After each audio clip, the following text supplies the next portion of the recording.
Melihat senyum Hegan, pria parubaya itu dengan cepat menangkupkan tangannya. Dia tahu bahwa dengan kekuatan Hegang, membunuh seluruh tentara bayarannya bukan hal yang sulit baginya. Jika bukan karena Shoyan, mereka pasti sudah mati. Terlepas dari kekuatan Shoyan, dia tidak berani melakukan apapun secara berlebihan. Shoyan mengangguk sedikit. Hegan ini benar-benar tahu bagaimana menjadi sopan pada waktunya. Mengingat kekuatan Hegang, membunuhnya secara paksa bisa dilakukan dengan sebuah pikiran. Namun, ada klan He yang bergabung di belakang Hegan. Sekarang Shoyan hendak melakukan retret. Dia secara alami tidak mau menghabisi banyak upaya untuk bertindak melawan Hegang. Oleh karena itu, sudah cukup bagus untuk membuatnya mundur dalam menghadapi kesulitan. Kepala Xiao, klan He saya juga menerima undangan dari Aliansian. Aku yang dulu memikirkannya untuk waktu yang lama, dan kemungkinan kami akan bergabung dengan Aliansian. Kami akan berkontribusi pada Aliansian di masa depan.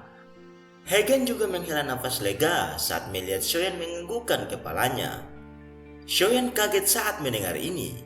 Namun, Shoyan sedikit tahu tentang rencana Shoden dari mengumpulkan banyak orang. Dia diam-diam memuji dalam hatinya. Tampaknya, kakak laki-laki itu berencana untuk secara bertahap membuat Aliansian mengendalikan banyak faksi di dalam kekaisaran Jama. Kekuatan Aliansian akan benar-benar berlonjak saat itu. Baiklah, saya secara alami akan mengingat selama seseorang setia pada aliansi. Jika Anda memberikan banyak kontribusi yang besar di masa depan, saya tidak berani mengatakan bahwa saya akan mengizinkan Anda untuk melakukan terobosan ke kelas Dohuang, tetapi tidak masalah untuk membantu Anda mencapai puncak kelas Dohuang. Shoyan tertawa kecil saat dia berkata. Kejutan segera melintas di mata Hegan saat mendengar janji dari Shoyan. Pada usia seperti ini, sangat sulit untuk mencoba meningkatkan kekuatannya, bahkan dengan hanya 1 bintang. Dia bahkan tidak pernah bermimpi untuk melangkah ke kelas Dohuang. Mampu mencapai puncak kelas Dohuang adalah batasan yang berani dia impikan. Dia segera mengucapkan terima kasih dengan hormat kepada Shoyan. Biarkan masalah ini berakhir di sini. Saya masih memiliki beberapa masalah yang mengharuskan saya untuk segera menyelesaikannya. Saya yakin Anda akan dapat menyelesaikan masalah di sini dengan benar. Shoyan berbicara perlahan. Aku pasti tidak akan mengecewakanmu. Hugan menjawab dengan hormat. Shoyan sedikit mengangguk. Dia berbalik dan menatap Kagang yang berwajah pucat di bawah. Dia tersenyum sedikit dan melemparkan pil obat ke arah Kagang dan yang lainnya. Paman Kagang, pil obat ini bisa membantumu sembuh total dalam waktu yang singkat. Di masa depan, klan He tidak akan memiliki pemikiran lain tentang perusahaan bayaran Anda. Tidak terduga bahwa adik kecil Shoyan adalah kepala Aliansian. Kagang berbicara tanpa daya. Shoyan tersenyum. Dia menangkupkan tangannya ke arah Kagang dan berkata, masalah hari ini telah diselesaikan. Saya memiliki masalah penting lainnya dan aku akan pergi. Setelah mengatakan ini, tatapannya berhenti pada Ling Er yang matanya cerah menatap Kagang di samping. Dia tersenyum sedikit dan menggerakkan tubuhnya dan berubah menjadi bayangan hitam yang melesat ke langit. Mata Ling Er terkejut saat dia melihat sosok hitam yang dengan cepat menghilang ke langit.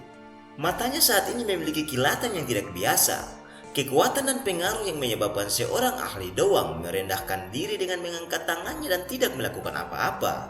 Ini benar-benar memiliki daya pikat yang besar bagi para wanita. Yang kuat adalah eksistensi yang paling berkilau. Shoyan saat ini memiliki kualifikasi seperti itu. Sosok hitam terbang di atas hutan pegunungan yang luas dengan cara seperti kilat. Tekanan yang ditimbulkan oleh Shoyan menyebabkan jurang panjang terbentuk di atas lautan pepohonan. Sesaat kemudian, dia berbelok dan perlahan menghilang. Sosok hitam itu secara alami adalah Shoyan yang telah membantu kelompok tentara bayaran Kagang. Saat ini, Shoyan tidak perlu khawatir bahwa Hugan akan diam-diam menggunakan taktik licik apapun.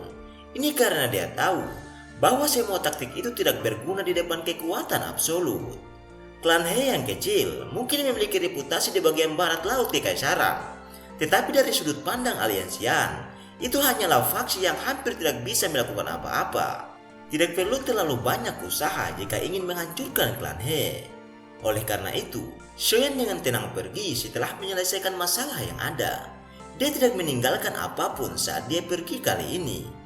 Bantuan yang diberikan Kageng pada Shoyan saat itu sudah terbayar setelah Shoyan menyelamatkan mereka 2 kali. Banyak pikiran terlintas di hati Shoyan saat kecepatan terbangnya tiba-tiba naik. Kecepatannya akhirnya berkurang setelah sekitar 10 menit. Sayap api di punggungnya mengepak, dan tubuhnya melesat ke lembah gunung yang tersembunyi di antara beberapa puncak gunung. Shoyan merasakan tatapan sedingin es menyapu saat tubuhnya memasuki lembah. Tatapan itu hanya menjadi sedikit lebih hangat setelah menyapu wajah Shoyan. Pandangan itu secara alami adalah milik Medusa yang telah menjaga tempat ini. Shoyan tidak mempermasalahkan tatapan Medusa. Tubuhnya bergerak dan muncul di samping kepompong besar yang berwarna ungu muda. Apakah Anda sudah menyelesaikan masalah Anda? Medusa mengangkat matanya dan bertanya secara acak ketika dia melihat Shoyan muncul. Shoyan tersenyum dan mengangguk. Dia secara kasar menyebutkan masalah sebelumnya. Namun, Medusa tidak terlalu tertarik dengan masalah ini. Itu hanyalah satu doang dan tentara bayaran yang biasa-biasa saja. Oleh karena itu, dia mengalami kesulitan yang membuatnya merasa penasaran. Fluktuasi aura Anda juga semakin besar, dan doki dalam tubuh Anda juga berulang kali merembes keluar. Dari kelihatannya, kamu harus cepat melakukan retret. Medusa lebih jelas memperhatikan situasi di tubuh Shoyan dibandingkan dengan masalah ini. Dia mengerutkan kening saat dia berbicara. Dari penglihatannya, Shoyan saat ini seperti saringan yang dipenuhi dengan lubang. Doki berulang kali merembes keluar dari lubang ini. Shoyan tersenyum pahit dan mengangguk. Aura yang dia keluarkan sebelumnya menyebabkan doki dalam tubuhnya menjadi semakin tidak terkendali. Apalagi, energi alam mulai mengalir tanpa henti ke dalam tubuhnya. Hal ini menyebabkan bagian dalam tubuhnya menjadi semakin kacau. Saya terdesak waktu dan berencana untuk mulai retret yang dalam sekarang. Selama retret saya menutup gua gunung. Aku akan menyerahkan Xian padamu. Shoyan merenung sejenak sebelum segera berbicara. Baiklah. Medusa sedikit mengangguk. Dia segera ragu-ragu sejenak dan berkata, saya belum kembali ke suku ular untuk waktu yang lama. Karena itu, saya mungkin akan kembali ke suku setelah Anda keluar dari retret Anda. Shoyan kaget saat mendengar ini. Dia ragu-ragu sejenak sebelum bertanya, apakah Anda ingin saya kembali dengan Anda? Itu tidak perlu. Manusia tidak disambut oleh ras ular kami. Tidak dapat dihindari bahwa akan ada masalah yang tidak perlu jika Anda mengikuti saya kali ini. Ekspresi Medusa bergerak sebelum mulutnya mengucapkan sedikit penolakan. Shoyan menggosok kepalanya karena malu saat ini. Dia berkata, kalau begitu, mari kita lupakan saja. Saya akan mulai mempersiapkan gua gunung dan akan memulai retret sebentar lagi. Aku akan menyerahkan Xian padamu. Shoyan tidak menunda lebih lama lagi saat melihatnya mengangguk. Doki yang kacau di dalam tubuhnya menyebabkan dia merasakan ketidaknyamanan yang luar biasa. Karena itu, tubuhnya berkedip dan dia bergegas ke gua gunung. Setelah itu, dia merapikan tempat ini, di mana dia akan melakukan retret yang panjang di sini. Medusa mengirim Shoyan ke gua gunung dengan matanya. Dia tanpa sadar mengepalkan tangannya dan matanya berubah dengan cepat saat ini. Sesaat kemudian, dia menghela nafas tanpa daya. Orang ini sepertinya sedikit takut untuk mengikuti saya ke suku ular. Setelah merapikan gua gunung, Shoyan yang ditutupi debu dan batu mulai batuk dan berjalan keluar. Dia kemudian tiba di tempat di mana kepompong besar itu berada. Shoyan kemudian menepuk kepompong itu dan tertawa. Gadis kecil, saya juga akan melakukan retret dan saya telah meminta Cailin untuk menjaga Anda selama periode waktu ini. Saya berharap Anda akan menyelesaikan evolusi Anda ketika saya keluar dari retret. Jika tidak, aku akan meninggalkanmu di hutan ini dan membiarkan binatang ajaib lainnya memakanmu saat itu.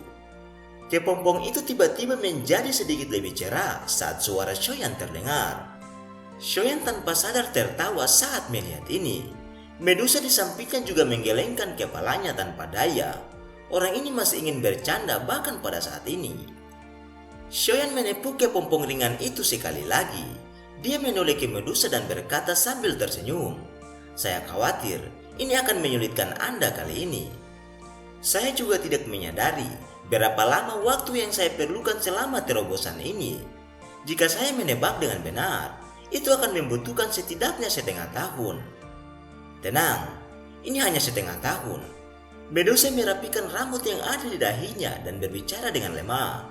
"Selama tidak ada situasi khusus yang terjadi, aku akan menjaga kalian berdua sampai kalian berdua berhasil keluar." Shoyan mengangguk pelan saat mendengar ini. Dia menghirup udara dalam-dalam dan menangkupkan tangannya dengan hormat ke arah Medusa.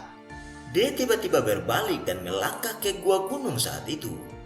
Sesaat kemudian, tubuhnya memasuki kegelapan di dalam gua. Gua gunung itu tiba-tiba mengeluarkan suara benturan keras. Segera, tumpukan batu besar berguling dan jatuh. Itu dengan segera menutup seluruh pintu masuk gua. Ekspresi acuh tak acuh Medusa akhirnya mengungkapkan kesepian saat dia melihat pintu masuk gua telah tertutup saat ini. Tidak ada yang tahu kapan Shoyan akan keluar setelah melakukan retreat seperti ini. Medusa terdiam sesaat sebelum menghela nafas pelan. Dia dengan lembut bergumam, "Mudah-mudahan Anda akan berhasil melakukan terobosan." Gua gunung tidak segelap yang dia bayangkan. Beberapa batu bersinar telah ditempatkan di dinding gua. Itu tidak terlalu mencolok dan juga tidak terlalu gelap. Shoyan duduk bersila di atas batu hijau. Batu hijau ini jelas berisi beberapa pecahan dari batu giok. Itu memiliki manfaat tertentu dalam memastikan kewaspadaan seseorang. Shoyan melirik batu hijau ini sebelum dia tiba-tiba teringat akan teratai api berwarna hijau saat itu. Pelatihan di atasnya tidak hanya memungkinkan seseorang untuk meningkatkan kecepatan penyerapannya, tetapi juga memiliki manfaat penyempurnaan awal. Itu benar-benar penolong utama dalam pelatihan seseorang. Sayangnya, itu telah dihancurkan oleh Valenheart Flame saat dia berada di bawah tanah saat itu. Shoyan tertawa getir. Dia menghela nafas panjang sebelum tangannya segera membentuk segel pelatihan. Hanya dalam beberapa tarikan nafas, dia telah memasuki kondisi pelatihannya tanpa hambatan apapun. Situasi dalam tubuhnya muncul di benaknya begitu dia memasuki kondisi pelatihan. Dia melihat Doki yang seperti tornado yang beredar dengan kacu di dalam nadinya. Dia tanpa daya menggelengkan kepalanya. Beruntung, tubuhnya saat ini telah mengalami banyak penyempurnaan dari bahan obat spiritual yang tak terhitung jumlahnya. Jika tidak, pemberontakan Doki tingkat ini setidaknya akan menyebabkan dia merasakan sakit jauh di dalam tulangnya. Shoyan perlahan membuang gangguan yang ada saat pikirannya mulai mengatur pemberontakan Doki di dalam tubuhnya saat ini. Dengan bantuan kekuatan spiritualnya yang kuat, Doki ini yang melonjak secara acak dikejar ke beberapa jalur ki di dalam tubuhnya. Doki mengikuti rute flame mantra dan dengan cepat diedarkan. Saat itu beredar, perasaan aneh yang muncul di wajahnya perlahan muncul di hati Shoyan saat ini. Energi alam di sekitarnya mulai melonjak dengan liar saat perasaan unik ini telah menyerbu hati Shoyan. Itu dengan cepat diputar sebelum membentuk corong spiritual kecil di udara. Sisi yang lebih kecil terhubung ke kulit Shoyan. Saat itu menuangkan energi yang liar dan keras yang sangat besar ke dalam tubuh Shoyan. Shoyan segera mengerutkan kening setelah menuangkan energi yang begitu besar ini. Kepadatan energi di dalam lembah melebihi ekspektasinya saat itu. Tidak terduga bahwa itu sekuat ini pada awalnya. Shoyan menghirup udara dalam-dalam. Pikirannya bergerak dan nyala api hijau giok tiba-tiba muncul tanpa peringatan sebelumnya. Itu benar-benar menyelimuti tubuhnya. Setelah nyala api hijau giok muncul, ia tidak punya waktu untuk memancarkan suhunya saat mulai bergoyang perlahan. Akhirnya, nyala hijau giok berangsur-angsur berubah menjadi nyala api yang tak terlihat. Itu secara mengejutkan adalah Valenheart Flame. Saat ini, Valenheart Flame benar-benar melilit tubuh Shoyan.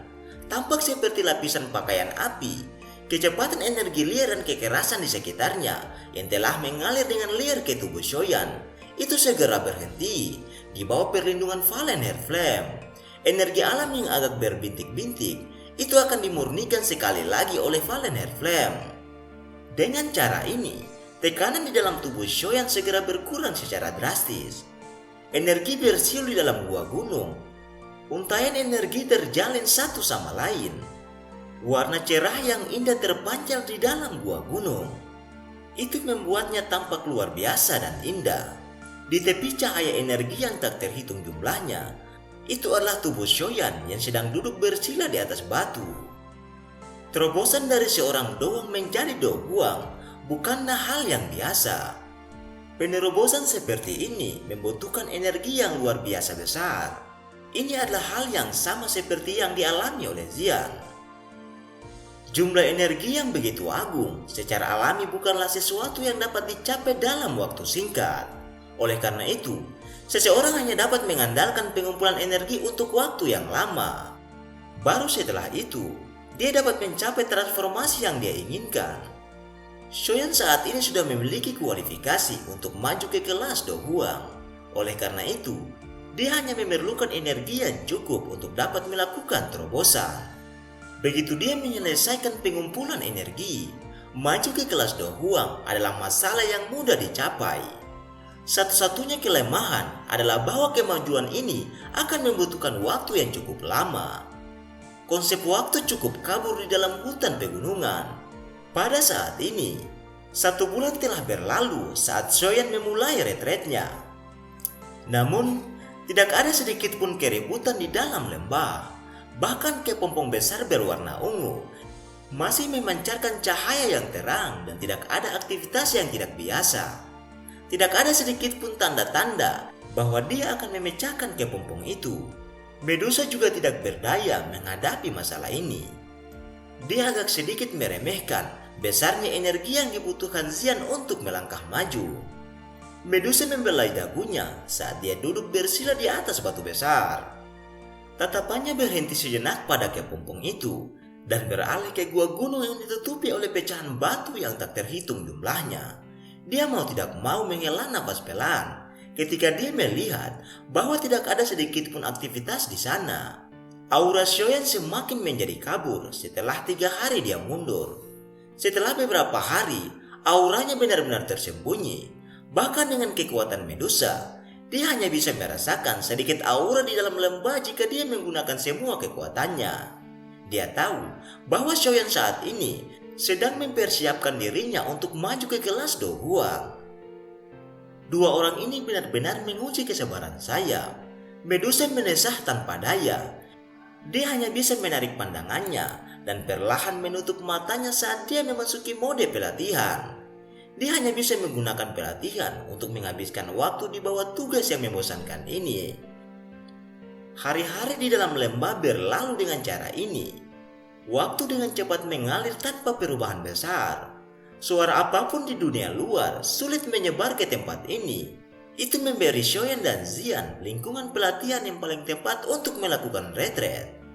Beberapa fluktuasi muncul setelah sekitar 2 bulan telah berlalu. Sumber fluktuasi ini dari dalam gua di mana tempat Shoyan melakukan retret. Saat Medusa hendak memasuki mode pelatihannya, dia tiba-tiba merasakan energi di dalam lembah menjadi seperti air yang mendidih. Saat itu berfluktuasi secara intens. Dia segera terkejut dan dengan cepat melacak sumbernya. Dia sedikit terkejut saat mengetahui sumber fluktuasi ini dari tempat Shoyan. Orang ini, Medusa mengerutkan alisnya. Dia bisa merasakan bahwa energi padat di dalam lembah berkumpul di dalam gua gunung saat ini. Apalagi, kecepatan aglomerasi ini juga semakin meningkat seiring berjalannya waktu. Pada akhirnya, itu benar-benar membentuk pusana energi yang besar. Di tengah pusaran itu adalah gua di mana tempat Shoyan retret. Mengapa jumlah energi yang dibutuhkan untuk maju juga begitu besar? Medusa tercengang saat dia melihat pusaran besar di atas kepalanya. Dia tidak bisa membantu tetapi merasa sedikit linglung. Bukannya dia tidak pernah mengalami kemajuan dari kelas doang ke kelas Do Huang. Proses itu memang membutuhkan energi yang sangat besar. Namun, itu tidak terjadi seperti apa yang dilakukan Shoyan saat ini. Tentu saja, Medusa tidak menyadari bahwa doang biasa yang maju ke kelas Do Huang tidak akan membutuhkan energi liar seperti itu. Ini karena energi yang mereka serap paling banyak hanya dapat menjalani penyempurnaan metode Ki di dalam tubuh mereka. Namun, itu berbeda untuk Shoyan. Tidak hanya metode Ki yang kuat dan sombong seperti Flame Mantar di dalam tubuhnya, tetapi ada juga keberadaan 3 jenis api surgawi. Api surgawi ini melindungi tubuhnya setiap saat. Energi alami yang mengalir ke tubuhnya harus melewati 3 pos pemeriksaan ini. Energi yang setebal lengan seseorang akan dapat dengan cepat dimurnikan menjadi benang kecil seukuran ibu jari.